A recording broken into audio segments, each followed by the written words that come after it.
कहने के ऊपर असद भी इन सारी चीजों में शामिल हुआ था। उसका बेटा असद जो कि अब एनकाउंटर में मारा गया है, अतीक ये कह रहा है कि उमेश पाल हत्याकांड में असद जो शामिल हुआ तो अतीक के कहने पर ही शामिल हुआ था और शूटर्स बरेली जेल में जाकर के अशरफ से मिलकर आए थे।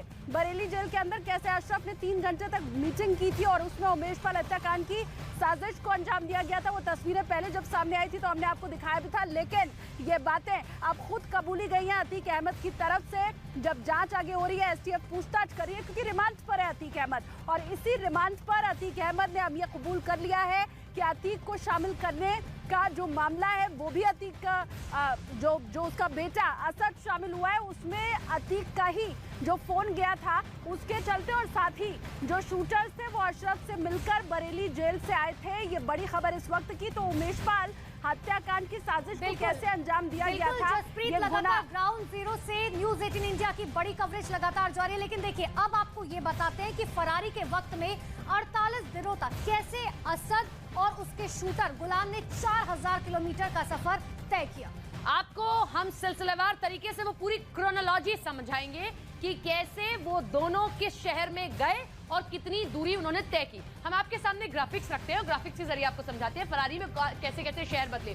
कानपुर में 204 किलोमीटर, प्रयागराज से कानपुर का रास्ता है, इतना सफर इन्होंने कानपुर तक तय किया।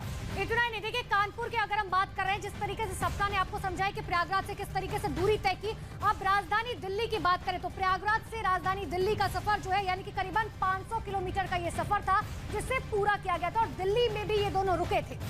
इसके आगे बढ़िए, अब आप दिल्ली से अजमेर आ जाइए। आप 460 किलोमीटर का रास्ता, 3 राज्य बदल दिया इन्होंने, उत्तर प्रदेश, दिल्ली और यहाँ से राजस्थान आ गए। अब यहाँ पर एंट्री होती है इनकी। देखिए अब मुंबई की भी बात करें क्योंकि ये कहा जा रहा था कि नासिक में भी उन्होंने डेरा कुछ दिनों के लिए डाला था और वहाँ की दूरी जो है वो करीबन 1030 किलोमीटर बताई जा रही है, यानी कि एक बड़ा लंबा सफर जो है वो तय किया गया था। उसके बाद ये फिर से उत्तर प्रदेश में दाखिल हो जाते हैं कानपुर, और कानपुर से ये ललितपुर के रास्ते, हमीरपुर के रास्ते होते हुए झांसी में दाखिल हो जाते हैं। ये इनका प्लान था।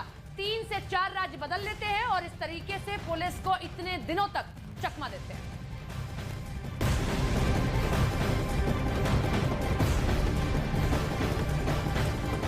तो अतीक अहमद अब फूट फूट कर रो रहा है। वो फूट फूट कर रोते रोते कह रहा है कि गलती असद की नहीं थी, गलती मेरे बेटे की नहीं थी, गलती मेरी थी। बुजुर्ग पिता के कंधों पर जवान बेटे का शव सबसे ज्यादा पीड़ादायक होता है। अब अतीक को इस बात का एहसास हो रहा है। वो अपनी पत्नी से भी मिलना चाहता है क्योंकि वो जानता है कि अब अतीक अहमद के बेटे असद को किस तरह से दफनाया जाएगा। अब उसकी आंखों से आंसू निकल रहे हैं क्योंकि सवाल जवाब का तो वो फहरिस्त जो है वो चलती जा ही रही है। उन्हें उसके जवाब देने ही होंगे जिसमें कई खुलासे भी हो रहे हैं, लेकिन साथ साथ उसकी आंखों से आंसू भी बह रहे हैं। वो ये बताने की कोशिश यहाँ पर कर रहा है कि असद की कोई गलती नहीं थी, जबकि सीसीटीवी फुटेज जब उमेश पाल हत्याकांड का सामने आया था तो उन 5 शूटर में से असद को देखा गया था, उसके चेहरे पर नकाब भी नहीं था। बेखौफ होकर उसने इस हत्याकांड का नेतृत्व किया। उसका कमांडर सरगना बनकर अपनी धाक जमाने की कोशिश किस तरह से की थी वो तीसरी आंख में साफ साफ कैद भी हो चुका था। अब अतीक अहमद की आंखों से आंसू बह रहे हैं। उसे ये साफ साफ पर कहना है और कह भी रहा है कि गलती मेरी थी, जो कुछ हुआ उसमें असद का कोई दोष नहीं था। भाई की, जवान बेटों की जिम्मेदारी नहीं ली जा सकती है। कई बड़े खुलासे देखिए अब तक किए हैं, लेकिन वो यहाँ पर अब भावनात्मक तौर से भी किस तरह से कहा जा सकता है कि कार्ड खेलने की कोशिश कर रहा है। हालांकि अपना तीसरा बेटा उसने खोया है। उमर और अली के बाद असद तीसरे नंबर का बेटा था, 23 साल की उम्र थी, और जब उसे मालूम चला कि उसका बेटा एनकाउंटर में ढेर हो गया है उसके बाद तब भी वो अब अपने बेटे के लिए रो रहा है, लेकिन उसने ना जाने कितने पिता को, कितने बच्चों को रुलाया है। बहरहाल आगे बढ़ते हैं। अब आपको बताते हैं कि अभी तक की जांच में जो सामने आया उसमें पुलिस की थ्योरी क्या कहती है। देखिए ये बताते हैं कि कैसे 24 फरवरी 2023 को प्रयागराज में उमेश पाल मर्डर को अंजाम दिया गया और इस पूरे शूट आउट के पीछे किस किस का दिमाग था, किस तरीके से प्लानिंग तैयार की गई। अब हम आपको बताते हैं सिलसिलेवार तरीके से। दरअसल ये है सबसे बड़ा चेहरा जो साबरमती जेल गुजरात से बैठकर किरदारों को चुनता है और तरीका अपनाता है। इतना ही नहीं, देखिए अतीक अहमद का जिक्र हमने कर लिया क्योंकि अतीक अहमद जो है सबसे मेन अपराधी है जिसके ऊपर कई मामले पहले से दर्ज है। दूसरा जो मेन नाम है वो है प्रयागराज में शाइस्ता परवीन, यानी कि अतीक अहमद की बीवी, जिस पर पुलिस ने इनाम भी रखा हुआ है, लेकिन उसके बारे में अब तक कोई जानकारी नहीं है। ये टी बन रहा है, ये ट्रायंगल बन रहा है। ये देखिए, ये शाइस्ता परवीन, लेकिन शाइस्ता परवीन क्योंकि प्रयागराज में अशरफ अहमद इसका हर गुनाह घटना में बराबर का हिस्सेदार है इसका भाई। उसने भी यहाँ से साजिश को रचा, गुर्गों को चुना और असद अहमद को प्रयागराज में बताया गया कि आप भी उसमें शामिल होंगे, आप भी इसको अंजाम देंगे। देखिए किस तरीके से थ्योरी लगातार बदल रही है। असद अहमद का एनकाउंटर जाहिर सी बात है हो चुका है, लेकिन अब शूटर किस तरीके से तैयार किए गए, क्योंकि ये कहा जा रहा है कि शूटर्स की जिम्मेदारी जो है इसी को दी थी। कैसे पाकिस्तान से आए हथियार उन तक पहुंचेंगे, इन सब को लेकर पहले से ही प्लान तैयार किया गया था और ये सब मिलकर देते हैं 24 फरवरी को अंजाम उमेश पाल के मर्डर को। किस तरीके से पूरी प्लानिंग रची गई, क्योंकि और आज अतीक ने देखिए ये कबूल कर लिया एसटीएफ के सामने, एटीएस के सामने, पुलिस के सामने कि हाँ उसने ही उमेश पाल की हत्या को अंजाम दिया, क्योंकि उसको लग रहा था उसका खौफ खत्म हो रहा है, उसको प्रयागराज में अपना खौफ बनाकर रखना था और उमेश पाल उसके खिलाफ गवाही दे सकता था। ये भी आपको बता रहे हैं कि आखिर देखिए कैसे इस थ्योरी को अंजाम दिया गया। उमेश पाल की सुरक्षा में 2 गनमैन थे, जिसके बाद अतीक ने प्लान में थोड़ा सा बदलाव किया और इस घटना को अंजाम दिया गया।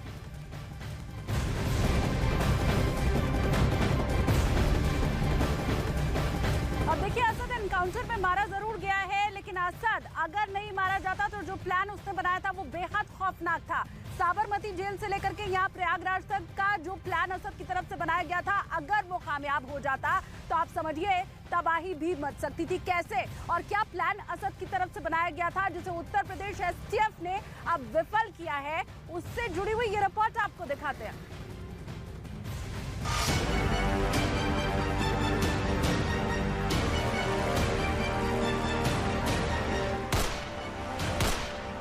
हमारी जो एसटीएफ है, एटीएस है तथा सिविल पुलिस है,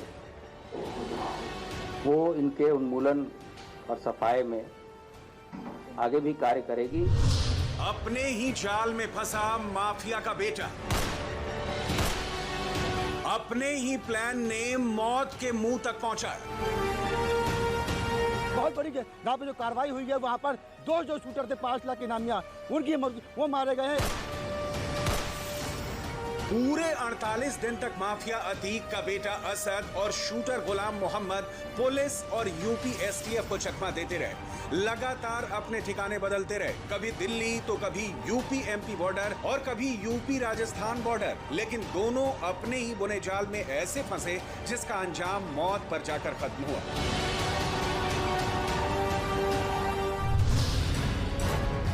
पुलिस के मुताबिक असद और उसके गुर्गों ने अतीक को छुड़ाने के लिए बड़ा प्लान बनाया था। प्लान के मुताबिक गुजरात से प्रयागराज लाने के दौरान अतीक को छुड़ाने की प्लानिंग थी। इसके लिए उस पुलिस वैन पर हमले की साजिश रची गई। उस वैन पर हमले का प्लान था जिसमें पुलिस अतीक को साबरमती जेल से लेकर प्रयागराज ला रही थी। कॉन्वॉय पे हमला करके अपराधियों को छुड़ाया जा सकता है और जिस तरह की जघन्य हत्या इन लोगों ने 24 फरवरी को की थी, उसको देखते हुए हमारी स्पेशल फोर्सेस तथा सिविल पुलिस की विशेष टीमें लगाई थी। जिस जगह असद और शूटर गुलाम मोहम्मद का एनकाउंटर हुआ, वहां से झांसी की दूरी महज 20 किलोमीटर है। अतीक को इसी से सटे झांसी हाईवे के जरिए साबरमती से प्रयागराज लाया जा रहा था। पुलिस के पास इनपुट था कि असद और गुलाम अतीक को छुड़ाने की फिराक में थे। सूचना थी कि इनके ऊपर इनके कॉन्वॉय पे अटैक करके इनको छुड़ाने का प्रयास किया जा सकता है, तो उन संभावनाओं को देखते हुए हम लोगों ने सभी तरह की प्रिकॉशंस और लिए थे। हालांकि इस प्लानिंग से पहले पुलिस और यूपी एसटीएफ असद को ढूंढने के लिए पिछले 48 दिनों से उसका पीछा कर रही थी। पिछले 15 दिन से असद की लोकेशन उत्तर प्रदेश और मध्य प्रदेश के बॉर्डर पर मिल रही थी। इस दौरान कई बार असद की लोकेशन यूपी और राजस्थान बॉर्डर पर भी ट्रेस हुई। इसके बाद से ही एसटीएफ ने इन्हें दबोचने के लिए यहां डेरा डाल दिया। बॉर्डर से सटे 10 जिलों में एसटीएफ की टीम असद और गुलाम मोहम्मद की लोकेशन तलाश रही थी। एनकाउंटर से 3 दिन पहले दोनों की लोकेशन झांसी और उससे सटे इलाके में मिली थी। उसी वक्त अतीक को साबरमती जेल से प्रयागराज लाया जा रहा था। इसके बाद एसटीएफ ने डिप्टी एसपी नवेंदु कुमार और डिप्टी एसपी विमल कुमार की अगुवाई में 12 जवानों की टीम को इन्हें ढूंढने के लिए लगा दिया। काफी मेहनत के बाद एसटीएफ की टीम ने फाइनली इनको ट्रैक डाउन करने में इनको सफलता प्राप्त हुई। हमें पहले से जानकारी थी कि इनके पास सोफिस्टिकेटेड वेपन्स हैं। एसटीएफ टीम पूरी तैयारी के साथ थी और झांसी में आज जो मुठभेड़ हुई है इसमें असद और गुलाम जो इस घटना के प्रमुख शूटर्स थे वो मारे गए हैं। इस घटना को पूरे देश ने लगभग लाइव देखा था क्योंकि सीसीटीवी फुटेजेस उपलब्ध थे। पुलिस की जांच में यह भी पता लगा कि असद भागने के दौरान पूरे 15 दिन तक दिल्ली में छिपा रहा। दिल्ली के संगम विहार इलाके का ये वही मकान है जहां असद वारदात के 3 दिन बाद पहुंचा था और पूरे 15 दिन उसने यहीं बिताए। अतीक अहमद के बेटे असद अहमद और उसके साथी गुलाम को यूपीएसटीएफ ने झांसी इलाके में मार गिराया है।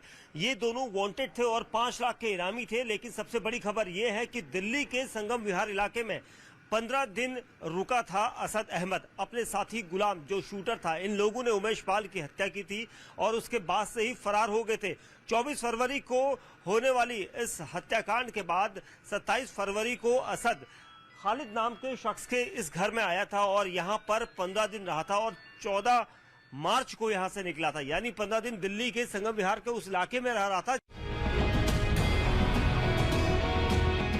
ये वो दोनों हथियार हैं जो एनकाउंटर के बाद असद और गुलाम के पास से मिले। इनमें एक है B88 की 7.63 बोर पिस्तौल और दूसरी ब्रिटिश बुलडॉग पिस्तौल। अब पुलिस को तलाश गुड्डू मुस्लिम की है जो प्रयागराज शूटआउट के केस का अहम किरदार था।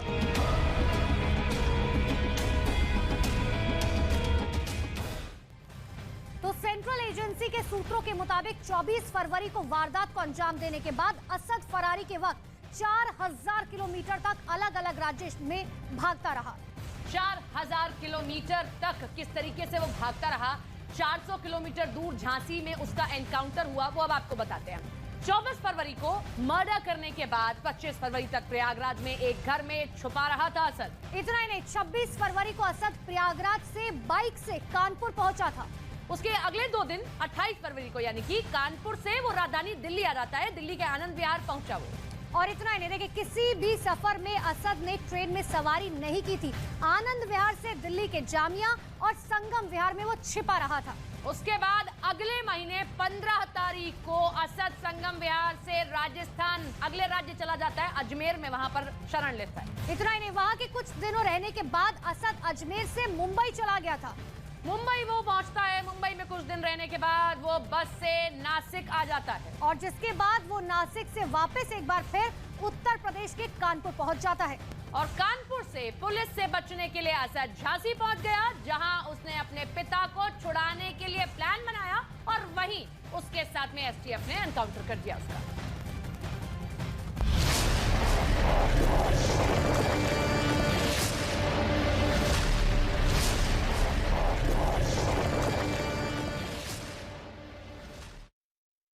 के बाद गुड्डू मुस्लिम का दिमाग घूम गया। उसे ये समझ में आ गया कि असद के चक्कर में वो भी मारा जाएगा। इसीलिए वो असद को छोड़कर चला गया और अतीक के परिवार ने गुलाम को असद के साथ रहने की जिम्मेदारी दे दी। जिसके बाद असद और गुलाम दोनों एक साथ पुलिस का शिकार हुए। लेकिन गुड्डू मुस्लिम की तलाश पुलिस को अब तक है। गुड्डू मुस्लिम, असद और गुलाम, ये 3 ही लोग थे जो उमेश पाल की हत्या वाले सीसीटीवी वीडियो में दिख रहे थे, जिनमें असद और गुलाम की मौत के बाद अब केवल गुड्डू मुस्लिम बाकी है। इसीलिए पुलिस जल्द से जल्द गुड्डू मुस्लिम तक पहुंचना चाहती है। ऐसा माना जाता है कि उमेश पाल की हत्या के वीडियो में जो बम फेंकता दिखाई दिया था वो गुड्डू मुस्लिम ही था। उसे बम बनाने का, चलती बाइक पर बम बांधने का और सटीक जगहों पर बम फेंकने का माहिर माना जाता है। इसलिए लोग उसे बमबाज गुड्डू भी कहते हैं। जुर्म की दुनिया में वो करीब 2 दशक से है। अतीक अहमद से पहले वो श्री प्रकाश शुक्ल जैसे खूंखार बाहुबलियों के साथ भी काम कर चुका है, बल्कि उसे श्री प्रकाश शुक्ल का ही शागिर्द बताया जाता है। गुड्डू मुस्लिम करीब 2 दशक से भी ज्यादा वक्त से यूपी में अलग अलग गिरोहों से जुड़ा रहा है और अब यूपी पुलिस की स्पेशल टास्क फोर्स उसके काफी करीब होने की खबर है। जबकि उत्तर प्रदेश के झांसी में यूपी एसटीएफ की टीम ने अतीक अहमद के फरार बेटे असद को एनकाउंटर में ढेर कर दिया। उसके साथ उमेश पाल हत्याकांड में शामिल गुलाम मोहम्मद को भी मार गिराया गया। 24 फरवरी को उमेश पाल की हत्या के बाद से ही दोनों फरार थे, जिनकी तलाश में यूपी एसटीएफ की टीम ने जमीन आसमान एक कर दिया था। पुलिस ने दोनों पर 5-5 लाख रुपए का इनाम भी रखा था। लगातार पुलिस दोनों की लोकेशन ट्रेस करने में जुटी थी। इसी दौरान पुलिस के मुताबिक उसको उत्तर प्रदेश के झांसी से 30 किलोमीटर दूर बड़ा गांव के पास उनके छिपे होने की जानकारी मिली। बड़ा गांव झांसी और कानपुर हाईवे पर मौजूद है। पुलिस के मुताबिक असद और गुलाम पारीछा बांध के पास छिपे थे, तभी पुलिस ने उन्हें घेर लिया। लेकिन पुलिस के मुताबिक जब दोनों को सरेंडर करने के लिए कहा गया तो उन्होंने फायरिंग शुरू कर दी, जिसके बाद पुलिस की जवाबी कार्रवाई में दोनों ढेर हो गए।